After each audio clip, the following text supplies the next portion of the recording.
And I teach dance history classes in the Department of Drama and Dance. I'm a modern dancer, or was a modern dancer.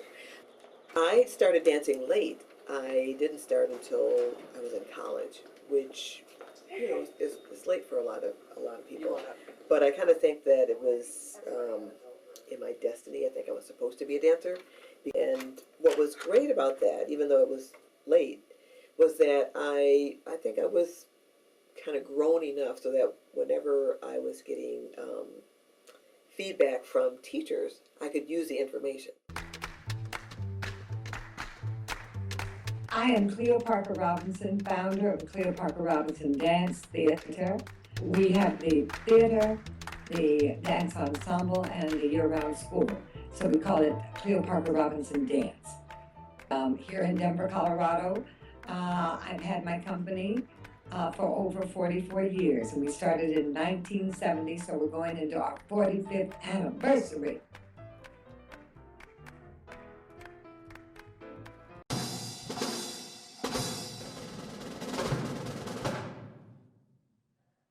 I'm Lila Washington, the Artistic Director of Lila Washington Dance Theater. We just do dance here. We have dance classes, we have karate classes, we have voice classes, we have acting classes in the summer. So we have a wide range of programs from young people. So we have all these things right here on the corner of Crenshaw Coliseum, and our dance studio is part of the change in this community. Diane McIntyre. I'm originally from Cleveland, Ohio. I had my dance training in Cleveland at the Ohio State University with the dance faculty there. And I started my own company in 1972 called Sounds in Motion, a company of dancers and musicians.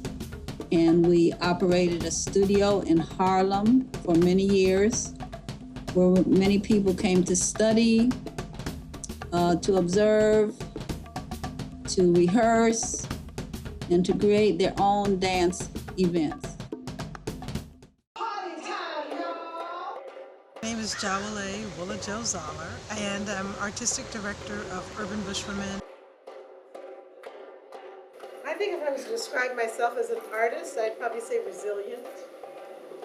One of the things about being an artist is there's a lot of ups and downs, and it's how you continue to carve out a creative life for yourself. So I'm T. Lang, and I'm a choreographer. No, I'm an artist. Take two. So I'm T. Lang, Artistic Director of T. Lang Dance, Assistant Professor of Dance at Spelman College. I create experiences through modern dance.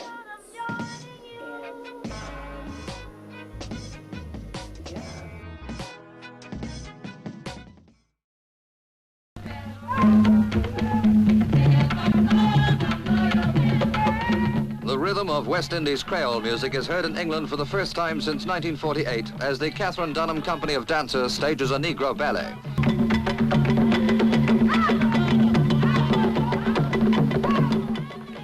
Very interesting, I think, for me as a black woman, as a dancer and dance researcher, and I think for black people, is that the first really well-known, important black modern dancers were women.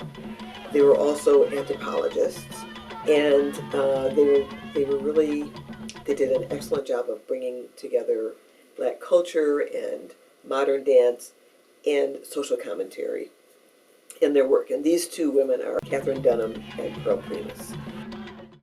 Dunham, I think about more in terms of culture. I mean, she did a lot of research in the Caribbean and in Haiti and Martinique, a little bit in Jamaica, and then she brought what she learned in those cultures to the concert stage.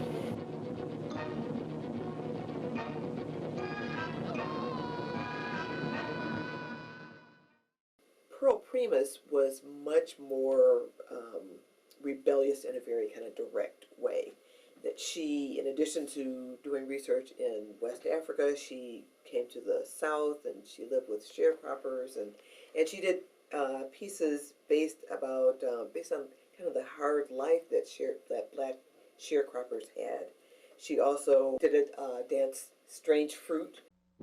Southern trees bear strange fruit. So in bringing African culture, African dance to the concert stage, and talking about the lives of just working black people, and talking about lynching, she was very rebellious, and her movement was, I mean, she's known for these huge jumps where she just jump in the air and eat her lunch and then come back down, But I mean, she was very, I think even that her physicality, I think, was, she was a strong black woman.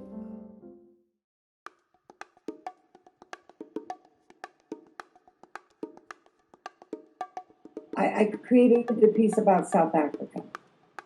And we thought it was just the Afrikaners, against the Africans, the South Africans. But when it got down to the Tutsis and the real tribal stuff within, it tells us that we don't know enough about each other, and we don't respect each other enough to feel that we can celebrate each other. And so the rebel in me says, I will find a way. I will find a way. It will respect us as black people, as people of color, women, but I will also bring us together in a place that's higher than we can imagine. And whatever that takes is what I'm going to do. It doesn't matter. I don't know how long it will take. I don't know what it takes, but I know that's the total commitment. That's the total vision. Just to elevate our place beyond our limitations of who we are as we define ourselves. Because a lot of times we define ourselves and it limits who we are.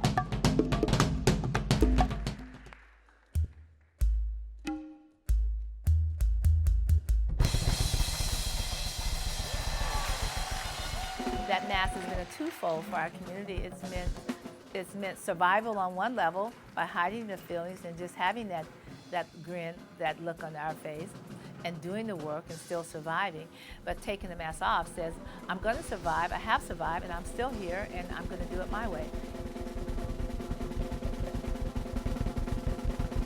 My work speaks for itself, and sometimes it's really different from what is expected of an African American choreographer. Well, what's expected of African American choreographer? Well, first of all, you got to have a good gospel dance in your piece. First of all, then next you got to have a good blues piece, and then you got to have a good jazz piece. Well, I have good blues and jazz pieces, but they're not the kind of pieces that you think that they are. It's jazz with a different twist, or it's blues to a different twist, or it's a gospel piece that's non-traditional in that sense.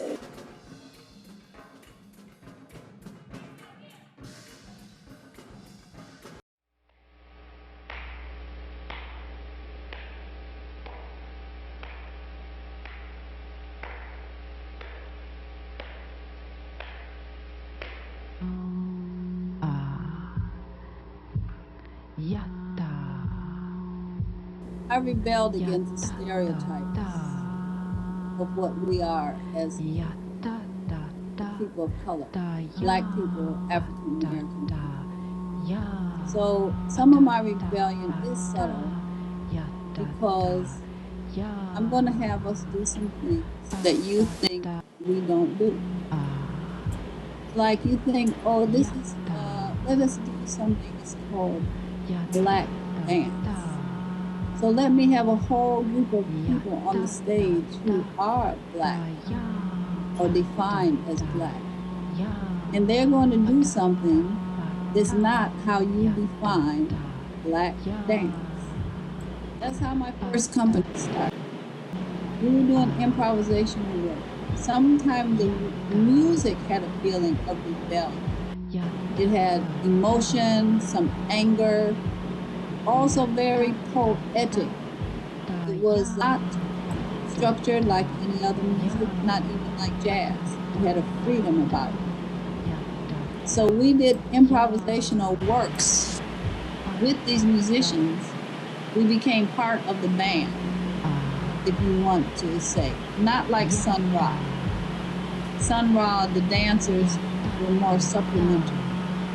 Because I was the director of this, and the dancers were not supplementary. They were key and central. So what we were doing in our movement related to the musicians, there wasn't anybody else of color doing something. There wasn't anybody else who was white doing something. So the people were like, wow. So I was doing something, so I was not able to be put in a box. My rebellion is to not put us in a box.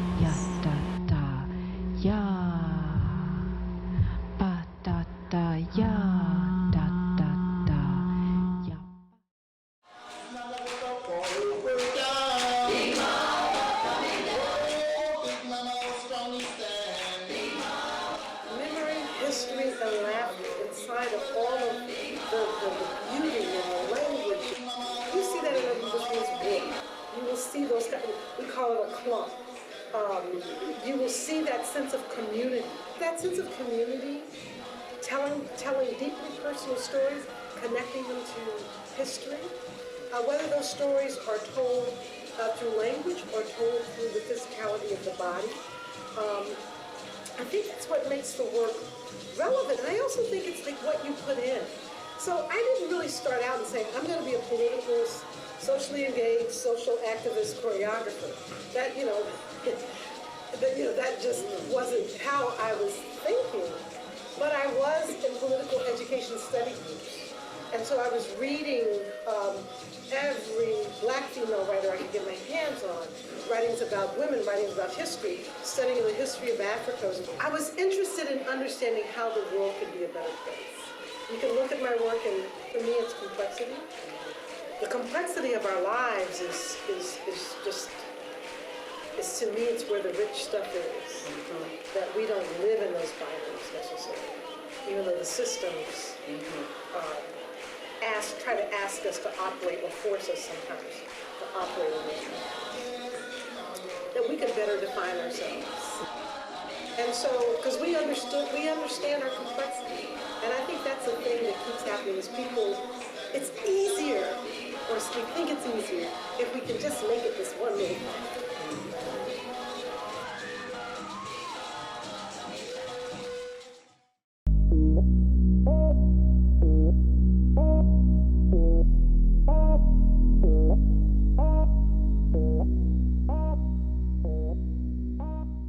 As a choreographer, it's important for me to rebel against my own doubt, against any limitations that might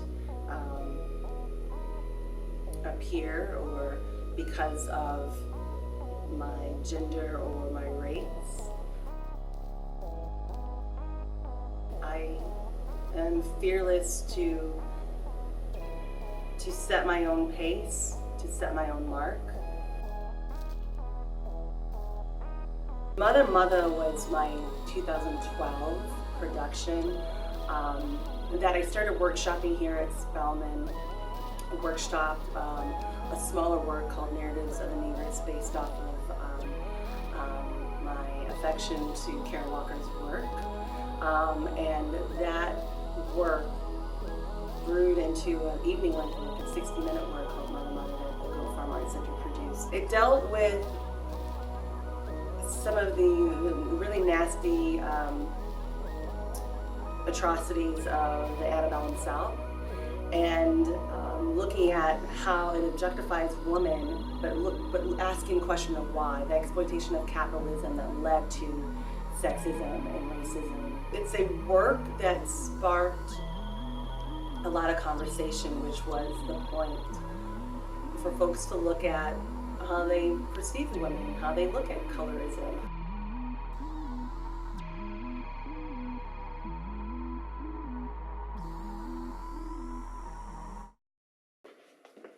There is usually more light in here. Okay. So as I think about the dance industry and about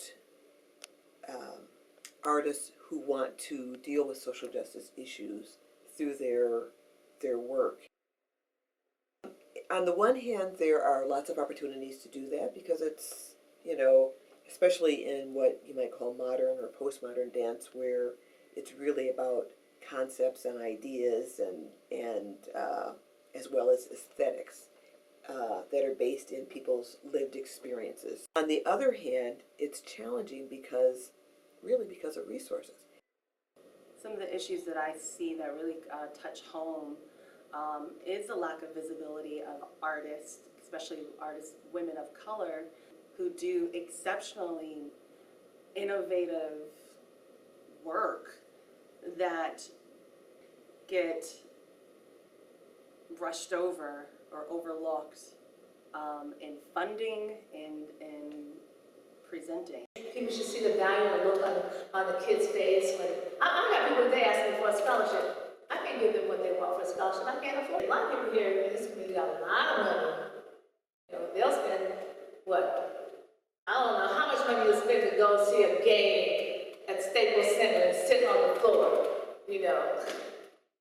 I've heard it's quite a bit, but to sit in that box up there is quite a bit. Why not 1 year go in the community and distribute that same amount of money to some arts group that's doing something well? Do your research. I'm not saying just go and throw your money away. I'm saying do your research and see who's making a difference in your community.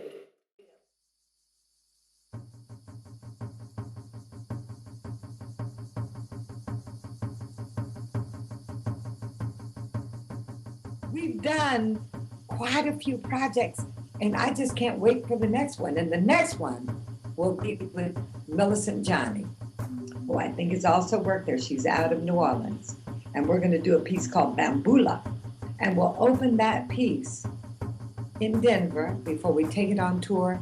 And because when I take it around the country, we're going to talk about the stereotype of blackface and what it means.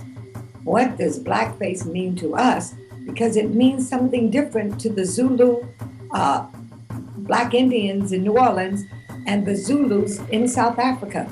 But a normal African American, we get angry when we see blackface. And so we have to talk about those different perspectives based upon our experiences.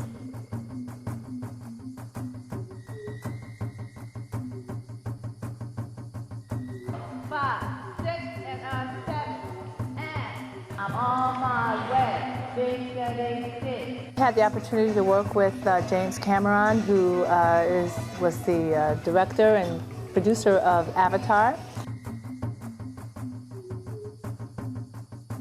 It was like really a wonderful, wonderful experience, and one that I will treasure forever. So grateful to him because he allowed us to do our creative work as well as do this commercial venture with his organization.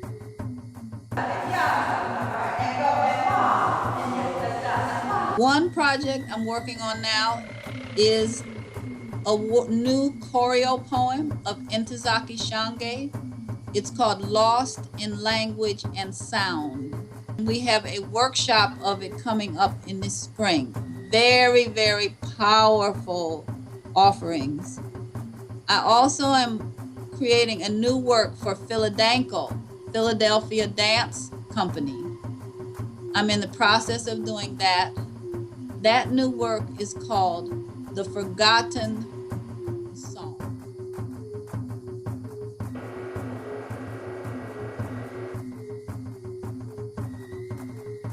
this point in my career, I'm kind of tired of myself. You know, I'm a little bored with myself, as I have been. So what do I need to, you know, what are the kind of collaborations I need that are going to push me to places that are uncomfortable or new, or an edge of something that I hadn't known before.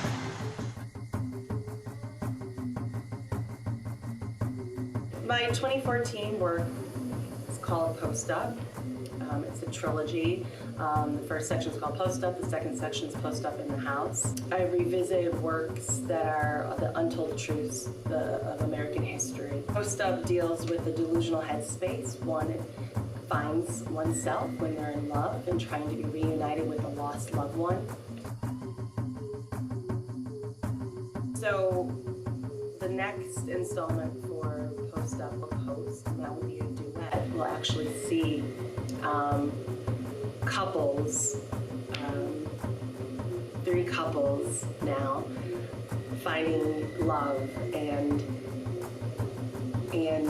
embodying each other's space and memory of their search for love for each other, using 3D mapping and playing with hologram work in this new piece.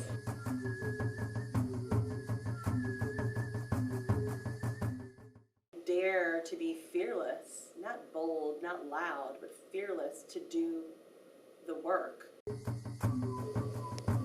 It's nothing like seeing your students who you trained, you mentored, and them taking off and coming back and sharing